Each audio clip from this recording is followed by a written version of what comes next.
Give it up for Jim Payne, everybody.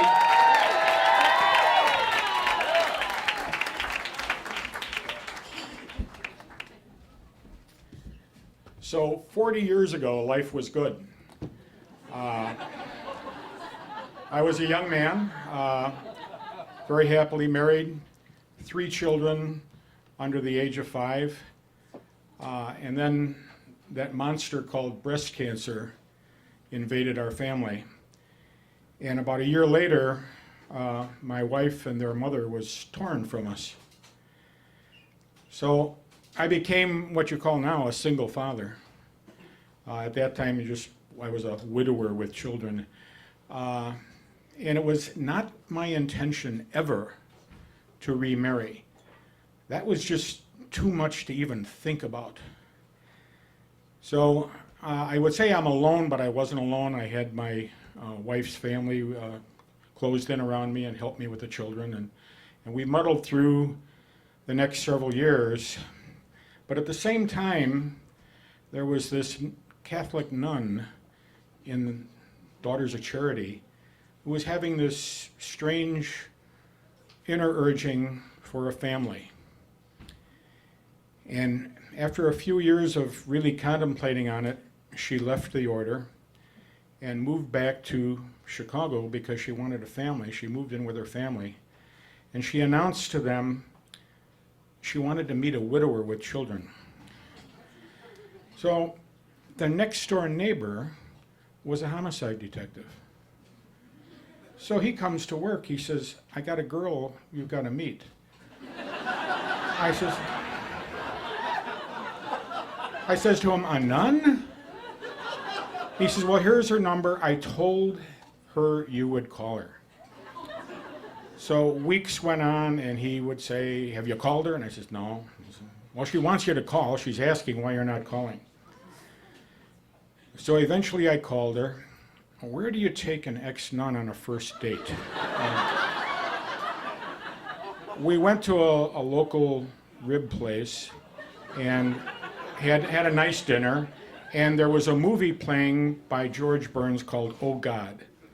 So I figured this would fit very, very well.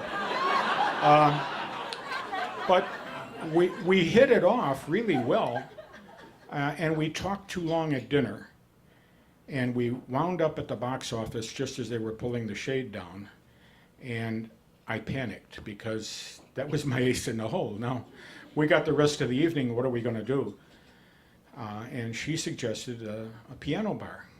I thought, well, that would be good. I said, I know this place, Grassfields, I said, where the guy plays light show tunes, and it's kind of a classy place. And she said she heard about this place down on Rush Street called Acorn on Oak.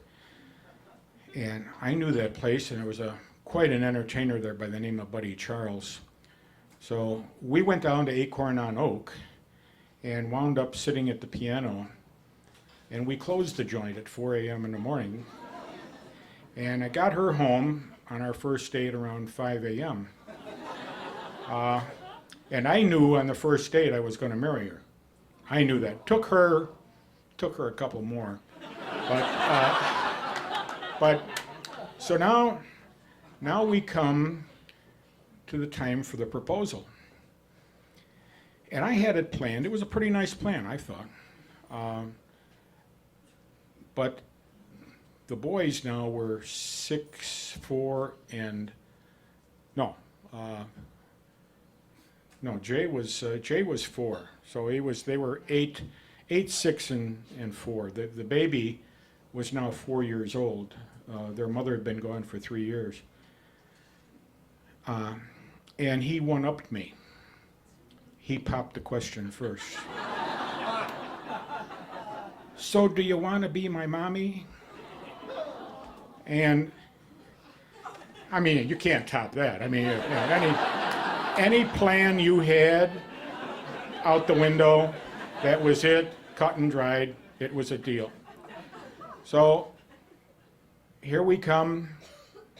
Once again, I can tell you, life is good. We have 6 grandchildren. We had an additional child between the two of us. That was planned, that was intentional. We have now 4 grown sons, 6 grandchildren. But when I look back on the whole series of events, I realize that so many turning points were unintended happenstance. And I thought that's kind of strange, unless there was a plan that I didn't know about. And if there was a plan, it was beautifully executed. Thank you.